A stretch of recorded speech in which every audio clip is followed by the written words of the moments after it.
Bonjour et bienvenue sur cette vidéo où j'ai l'honneur d'accueillir Julie Chavant. Bonjour Julie. Bonjour. Voilà, Julie est thérapeute et médium et nous allons co-animer les futurs groupes sur l'hypersensibilité. Voilà, cette année, je ne le ferai pas seule, je serai en co-animation avec Julie qui va apporter son côté ludique. Alors, avant déjà de me présenter, je vais vous rappeler que si vous aimez nos vidéos, eh bien, n'hésitez pas à les liker et à vous abonner à notre page Facebook et également à faire des partages. Alors, qui je suis pour ceux qui ne me connaissent pas? Eh bien, je suis Marie-Élise Château, coach professionnelle dans la région des trois pays, France, Suisse, Allemagne. Mon cabinet est en Suisse près de Bâle, donc en Suisse alémanique. Et avant cela, eh bien, pendant 15 ans, j'ai travaillé à l'international en management dans l'industrie chimique. Mais je sentais bien que c'était pas là mon cœur de métier. Et donc, j'ai décidé d'accompagner les personnes, notamment en transition professionnelle ou évolution professionnelle. Et je me spécialise dans l'hypersensibilité. Voilà, parce que je me suis reconnue moi-même hypersensible et ça m'a permis vraiment de me comprendre, mieux comprendre tout ce qui s'était passé quand j'étais dans l'industrie et voilà, d'accompagner au mieux les personnes qui viennent me rencontrer. Alors aujourd'hui, nous rencontrons Julie Chavant. Tu es donc thérapeute médium. Est-ce que tu peux nous en dire un peu plus? Bien oui, je suis du milieu paramédical. Mhm. J'ai travaillé 25 ans dans le milieu paramédical en tant qu'ergothérapeute, donc ergothérapeute. Et actuellement, je ne suis plus du tout salariée et j'ai décidé de travailler en tant que thérapeute parce que c'est vraiment le cœur de mon métier, le cœur de mon âme, je dirais même. Je sens que je suis thérapeute, voilà, thérapeute dans l'âme, comme on dit. Et, euh, et comment dire, et je suis aussi médium parce que j'ai des capacités extrasensorielles qui me permettent d'avoir une approche un peu particulière. Alors oui, j'ai une connaissance de la psychologie humaine, du fonctionnement humain à travers mon métier d'ergothérapeute où j'ai travaillé avec des enfants infirmes moteurs cérébraux en psychiatrie ces 15 dernières années. Et D'accord. en parallèle, j'ai développé mon activité de thérapeute et de médium. Et actuellement, j'accompagne en fait les gens qui sont en transition de vie à se guérir, à se libérer et vraiment à exprimer leur enfant intérieur pour trouver leur chemin en fait vers l'épanouissement et le bien-être. Voilà. D'accord, très bien. Tu peux nous dire juste ergothérapeute? Ce que c'est En exactement. fait, c'est l'utilisation de médiation. Ça peut être des activités manuelles, créatives, corporelles, dans un but thérapeutique. Donc, j'ai animé des groupes. Donc, créer des groupes d'activités avec des médiations dans un objectif thérapeutique, c'est mon inné appris un peu, mais vraiment c'est quelque chose que je sais faire et que j'aime. Et c'est aussi l'accompagnement individuel de personnes en thérapie, mais à travers des médiations, c'est-à-dire à travers des activités, toujours. Voilà. Dans une recherche d'autonomie, qu'elle soit physique ou psychique en fait. D'accord, Voilà. ok. Donc, tu as dit en transition de vie. Tu peux nous donner des exemples? Par exemple, quelles personnes viennent à toi? Qu'est-ce qu'elles... Ben, ça peut être des gens qui, alors, c'est pas ou avant la transition de vie, parce que c'est ce que moi aussi j'ai vécu, c'est être dans son boulot, on sent qu'il y a des choses où on a envie de bouger, mais on n'y arrive pas. Parce que quelque part, on est dans une zone de confort, mais moi j'appelle ça une zone de confort inconfortable. On dit surtout souvent sortir de sa zone de confort, mais quand on réfléchit et quand on la regarde bien, cette zone en général, elle est très inconfortable. Et Mhm. donc, ça peut être des gens qui ont envie de bouger, mais qui ne savent pas comment s'y prendre ou qui sentent qu'ils sont bloqués. Ça peut être des gens qui ont fait déjà la démarche, mais qui se confrontent à plein de peurs, de blocages, etc. Parce que être soi, ça génère des choses pas faciles. Hein. On s'est tous construits avec des défenses, des protections, des croyances, etc. Ça peut être des gens qui vont être à la retraite et ça génère aussi des choses compliquées. Ça peut être... qu'est-ce que ça pourrait être? Aussi des gens qui sont en état, qui vont divorcer. Voilà, tous les moments de transition de vie D'accord. divers et variés, voilà, des moments où on est confronté à quelque chose d'inhabituel en fait, mais on a envie d'avancer. On sait que c'est juste, mais on est tellement angoissé, on a tellement peur, ou on se sent complètement figé à l'intérieur que les gens viennent et on travaille ensemble grâce à mon aspect thérapeute, parce que moi, j'ai vraiment cette approche de libération, de guérison, de transformation intérieure, en fait, à tous les niveaux de leur être. D'où ma médiumnité, en fait. C'est là où ma médiumnité intervient, c'est qu'à travers ma guidance, je vais aller explorer toutes les dimensions de l'être. Les niveaux de l'être, les dimensions, tu peux nous préciser ce que c'est? Oui, c'est vrai, c'est pas très clair quand je dis ça. Moi, c'est clair, mais peut-être pas pour vous. J'ai trop l'habitude, en fait. Les dimensions, ça va être que ma guidance, en fait, j'entends, je vois des images, etc. Et je suis très empathe. Ça aussi, je suis quelqu'un d'hypersensible, donc l'empathie, c'est quelque chose qui est très exprimé chez les hypersensibles. C'est que je vais voir, en fait, ça peut être, je vais me connecter avec l'enfant intérieur de la personne et je vais aller trouver le nœud du problème. Mais ça peut être aussi lié à des vies antérieures, ça peut être lié au transgénérationnel.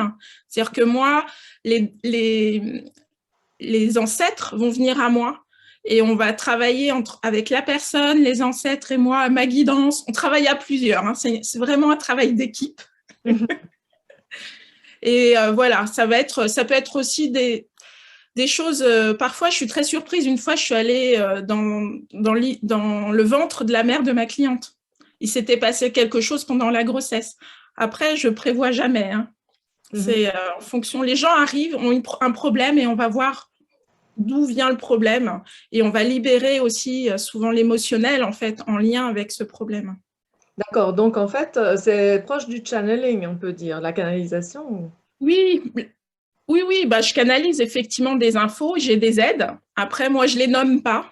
Ce qui me compte pour moi, c'est ce qu'on fait avec la personne. C'est vraiment un travail à deux, à plusieurs. Parfois, je canalise des phrases à leur faire dire, des exercices à leur faire faire qui sont personnalisés à la personne et à la situation et aux besoins. Parfois, je donne des exercices à faire à la maison aussi. Après, j'ai un panel, je n'utilise pas que ma médiumnité en tant que thérapeute, j'ai un panel de techniques que j'ai acquéri avec des formations. Je suis praticienne en reprogrammation mentale, c'est-à-dire que j'ai appris des techniques comme l'hypnose, l'EFT, par exemple, qui permettent aussi des changements. Et puis, j'ai travaillé avec des médiums, des chamans. Donc, voilà, j'ai les deux aspects. Et puis, ma connaissance du fonctionnement humain m'aide beaucoup. Après, je crois que je l'ai toujours eu, ce fonctionnement, parce qu'adolescente, mes amies, mes copines venaient me voir quand elles avaient des problèmes de cœur et je leur trouvais toujours des bonnes solutions. Oui, donc elles ont fait... J'étais déjà thérapeute à l'adolescence. Ah bah oui, d'accord, c'est vraiment ça. Oui, c'est ça, c'est ce qu'on doit faire hein, dans la vie. C'est vrai que ça s'exprime tôt. Donc, en fait, tu vas aller tu vas cibler les blessures ou tout ce qui est du passé à réveiller un petit peu pour que la personne se sente mieux dans le présent. C'est ça, on peut dire ça. Oui, on va libérer, on va aussi, souvent, ça a besoin d'être entendu, ces blessures. Parce que parfois, c'est souvent des choses inconscientes. Alors, parfois, je parle, la personne me dit, oui, ça résonne en moi. Parfois, je ne comprends pas ce que je dis, mais ça va résonner dans la personne.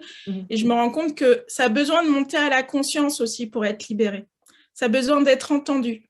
Et puis, je travaille au niveau énergétique, évidemment, parce que la médiumnité et l'énergie, c'est complètement lié. Hein. Tout est vibration dans le monde. Donc, voilà. En tout cas, c'est mes croyances, moi. Voilà, c'est mon approche et mes croyances.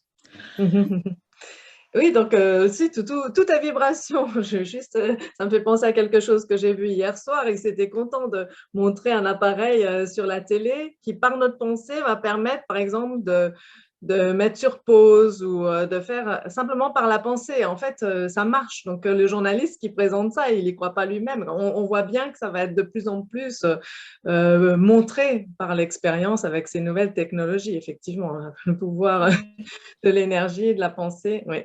On a plein de magie en nous, en fait. Oui, C'est ça. Ouais, Alors, la magie, c'est péjoratif, c'est très enfantin, mais justement, moi, je suis là pour réveiller votre enfant intérieur. Donc, on a une magie en nous, insoupçonnée, en fait. Et c'est pas complètement fou, en fait. Et merci pour cet exemple, parce que moi, j'avais pas vu et je trouve ça génial qu'on puisse montrer ça à la télé, quoi. Oui, personne n'y croit, mais là, on est obligé de dire, bah, si, pourtant, que par Oui, la ça pensée. marche.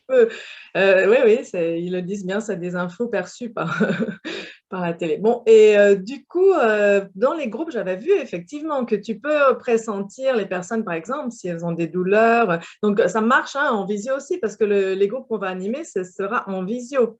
Et ça marche aussi en visio. Tu perçois les choses également. Hein, c'est important de le préciser. Oui, c'est vrai, je fais du présentiel, mais je fais de la visio et effectivement, à distance, il peut se passer plein de choses. Dans les groupes, je voyais plus comment était dans les groupes où, en fait, l'année dernière, pour être honnête avec vous, j'ai participé, j'étais pas encore co-animatrice, j'ai participé au groupe de Marie-Élise parce que moi, l'hypersensibilité, j'ai pas mis ce mot-là depuis très longtemps, ça fait 2 ans. Et donc, du coup, j'avais envie d'explorer, d'expérimenter avec d'autres, voir un peu en quoi ça me correspondait en fait. Parce que je suis une grande expérimentatrice, j'aime l'expérience. Et vraiment, dans les groupes, en fait, je me suis rendu compte que je voyais en fait peut-être les difficultés des gens, c'était d'où venaient les difficultés, en fait. D'où était le nœud ou comment ils pourraient le travailler. Donc voilà, je voyais que de mon point de vue de thérapeute, évidemment, et c'est pour ça que j'intervenais parfois à ce niveau-là. Après, chacun fait son chemin. Parce Oui, qu'en fait, ça se complète tout à fait. moi, je pense qu'on peut avoir les mêmes objectifs, mais pas avec les mêmes outils et pas les mêmes choses. C'est très complémentaire, effectivement. Et je travaille avec d'autres coachs qui m'envoient parfois des clients quand ça bloque, justement, ou quand ils n'arrivent pas à passer à un truc, ou qu'il y a peut-être souvent des gens qui ont expérimenté le travail avec moi aussi. J'ai travaillé avec des psychologues aussi. Enfin, j'avais une amie, bon, maintenant elle est partie, mais elle peut m'envoyer encore du monde qui est psychologue, qui m'envoyait aussi quand elle était vraiment bloquée dans sa thérapie. Elle m'envoyait les gens. Après, voilà, j'ai des gens qui viennent du bouche à oreille. C'est vraiment très varié. Mais Tu es sur pour Paris, revenir, oui. Paris hein? Et on mettra. Hein? Tu es sur Paris? Oui, actuellement, je suis sur Paris, mais je travaille beaucoup à distance, en fait. D'accord. Et on peut mettre les liens dans la description hein, de Oui, la bien vidéo de sûr. toute façon. Oui, bien sûr. D'accord. Bah, Oui. écoute, c'est parfait. Je pense qu'on a appris beaucoup de choses. Est-ce que sur ta pratique, sur qui tu es, est-ce que tu veux rajouter quelque chose? Oui, enfin, moi, vraiment, pour moi, c'était important d'exprimer ce que je disais, etc. Et l'hypersensibilité, ça a été quand même quelque chose d'assez révélateur pour moi dans la façon dont je fonctionnais, en fait. Et avant, je me posais jamais la question. Et en fait, maintenant, à chaque fois que j'ai un client, je me dis, ah, celui-là, il est hypersensible. Alors qu'avant, alors j'ai des clients hypersensibles et d'autres pas hypersensibles. Mais c'est vrai que je constate que j'ai beaucoup plus de clients hypersensibles que pas. Ok. Et c'est aussi souvent des gens très dans le mental. Et je me rends compte que l'hypersensibilité, en fait, quand les gens travaillent, parce que moi, je l'ai travaillé aussi, hein, de mon hypersensibilité, et j'ai travaillé sur moi, plus on va résoudre aussi nos blessures profondes, plus on va aussi réagir plus doucement à certains événements. Parce Oui, que l'hypersensible, c'est très fort. Hein. oui, Et voilà. Et quand même, ça permet aussi d'apaiser l'émotionnel, ah oui, tout d'être à fait. un équilibre. Oui, c'est ça. Et là, je renvoie à la vidéo que j'ai faite sur le quart d'heure sur les émotions. Est-ce qu'on est dans une émotion exacerbée, en fait, qui est inscrite par ce qu'on a vécu dans le passé, ou est-ce qu'on est dans une émotion pure? Et en fait, souvent, des émotions fortes qu'on a, c'est parce qu'elles nous rappellent une situation du passé et qui n'a rien à voir avec ce qu'on est en fait en train de vivre. Et ça crée des incompréhensions pour les autres autour, pour soi-même aussi. C'est bien de souligner Ouais, ça. c'est important de comprendre que tout le monde fonctionne comme ça, mais Oui, que les hypersensibles vont avoir effectivement une réaction plus forte. Oui, oui, c'est ça. Dans l'émotion, dans le ressenti en fait. Mais tout le monde fonctionne comme ça. Les gens, même pas hypersensibles, vont réagir à des choses qui sont liées à des blessures ou des traumatismes, etc. Mais effectivement, les gens hypersensibles, et vraiment, moi, je me suis rendu compte que maintenant, je réagis de façon beaucoup plus sereine. Alors, ça va être toujours un peu, mais je vais revenir beaucoup plus facilement qu'avant. Ça mettait 3 jours à s'en remettre, quoi. Oui. Voilà. Tout à fait. On s'accepte comme on est et voilà, quand ça a un peu débordé, ben on reste pas dessus, quoi, c'est sûr. Ok, beaucoup d'émotionnel, ça c'est sûr. C'est ce qu'on va voir beaucoup dans les groupes. Donc j'invite bien sûr les gens à venir nous rejoindre. J'ai été contente de vous faire découvrir Julie Chavant. Et comme dit, je vais mettre tous les liens pour te contacter en dessous de la vidéo. Merci beaucoup, Marie-Élise. Merci Julie, merci. Merci à tous de nous avoir Et écoutés. merci à vous. Au revoir. Au À une revoir. prochaine vidéo. Au revoir.